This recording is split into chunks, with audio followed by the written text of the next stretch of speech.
আমি গ্রামে থাকি, গ্রামেই আমার বাস। শুক্রবার হাটের দিন বাড়ি থেকে হাটে যাচ্ছি, হেঁটে কাঁচা রাস্তায়। কিছুক্ষণ পর যাওয়ার পর লক্ষ্য করলাম একটা বৃদ্ধ মা এগিয়ে আসছে এবং বিড়বিড় করে কী জানি বলছে। আমি এক সাইডে ছিলাম, সে এক সাইডে ছিল, কিন্তু তার কথাগুলো কানে ভাসছিল। তার কথাগুলো ছিল এরকম: কষ্ট করে মানুষ করলাম, বিয়ে করে বউ পাগল হয়ে গেলি, মারে বাদ দিলি, মারে ছাইড়া দিলি। কথাটা কলিজার মধ্যে লাগলো। আসলে কি তাই হচ্ছে? কিছু কিছু ক্ষেত্রে তাই হচ্ছে। আমরা বিবেকটাকে হারিয়ে ফেলছি, বাবা মার মূল্যটাকে হারিয়ে ফেলছি, যেটা খুবই কষ্টকর। যে বাবা মা নিজে না খেয়ে যে বাবা মা নিজে না খেয়ে আপনাকে খাইয়েছে, নিজে ভালো কাপড় না পরে আপনাকে পরিয়েছে, ঈদের মধ্যে নিজেরা কোনো দিনই নতুন কাপড় নিত না, কোনো দিনই ভালো খাবার খেত না, আপনাদের জন্য অবশ্যই নতুন কাপড়, নতুন জুতো এবং নতুন খাবারের ব্যবস্থা করত। না খেয়ে দিয়ে আমার সন্তান যেন একটু ভালো থাকতে পারে, সেই চিন্তাটা তার মনে ছিল। অসুখ হলে তাদের আর মাথার চিন্তা দূর হয় না, রাতে আর ঘুম হয় না, সারা রাত জেগে থাকে, আল্লাহ আমার সন্তানটাকে সুস্থ করে দাও, আমাকে ভালো রাখার জন্য আমার সন্তানটাকে সুস্থ করে দাও, আমি তোমার কাছে আর কিচ্ছু চাই না, আমার ভালোবাসা আমার সন্তানকে ভালো রেখো। আর এই বাবা মাকে আমরা দূরে সরিয়ে দিই।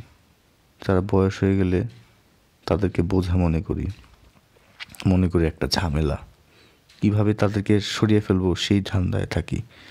বড় ভাই বোন বা ছোট ভাই বোন থাকলে তাদের ঘাড়ে দেওয়া, বড় ভাই বা ছোট ভাই থাকলে বা বড় বোন বা ছোট বোন থাকলে তাদের ঘাড়ে চাপে দেওয়ার চেষ্টা করি, মনে করি ঝামেলাটা দূর হোক।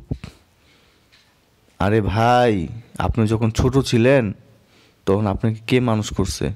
আপনি তো ঠিক মতো দাঁড়াতেও পারতেন না, দাঁড়ানো তো দূরের কথা, আপনি তো ঘাড় সোজা করতেই পারতেন না প্রথম 6 মাস। আপনাকে আলতোভাবে ধরে আপনার আদর যত্ন করে আপনাকে বড় করে, যাতে আপনার কোনো কষ্ট না হয়, আপনার ঘাড়ে যেন ব্যথা না পান। আর এই বাবা মাকে আপনি এখন বোঝা মনে করেন। এই বাবা মা না থাকলে আপনি কই থাকতেন? আপনার কি কোনো অস্তিত্ব থাকতো? জন্ম থেকে শুরু করে আপনাকে খাওয়া শিখাইছে, আপনাকে পড়া শিখাইছে, আপনি যে বড় চাকরি পেয়েছেন তার অবদানও তাদের দোয়া, তাদের কষ্ট, তারা কত কষ্ট করে আপনাকে পড়াশোনা শিখাইছে, এবং আপনার ভাই ভালো চাকরির জন্য তারা কত ত্যাগ স্বীকার করছে, কিন্তু কল্পনা করছেন? করেন নাই। এই কল্পনা করার দুঃসাহস আপনার নাই। আপনি একটা কাপুরুষ। বাবা মার জন্য আপনি একটা গর্ব না, আপনি একটা কলঙ্ক। এখনও সময় আছে ভাই, দূরে দূরে সরাই দিয়েন না, আপনার দায়িত্ব পালন করুন, বাবা মার সঠিক যত্ন নিন, তাদেরকে সঠিক মর্যাদা দেন। আপনি বাবা মার যত্ন নিলে আপনার যত্ন আপনার সন্তান নেবে। আপনি যা করবেন আপনার দেখা দেখে আপনার সন্তান তাই শিখবে। বাবা মার ঋণ কোনো দিন শোধ করা যায় না, কোনো দিন না, আপনি চাইলেও পারবেন না। আর কোনো দিন তারা চায়ও নাই তাদের ঋণ আপনি শোধ করেন। তারা শুধু চাইছে আপনার একটু ভালোবাসা, আপনার একটু সময়, একটু ভালো ব্যবহার, আপনার একটু যত্ন। তারা আর কয়দিনই বাঁচবে ভাই? এরপর তো আপনিও বাবা মা হবেন। তাই বলছি ভাই, বাবা মাকে এভাবে ছেড়ে দিয়েন না।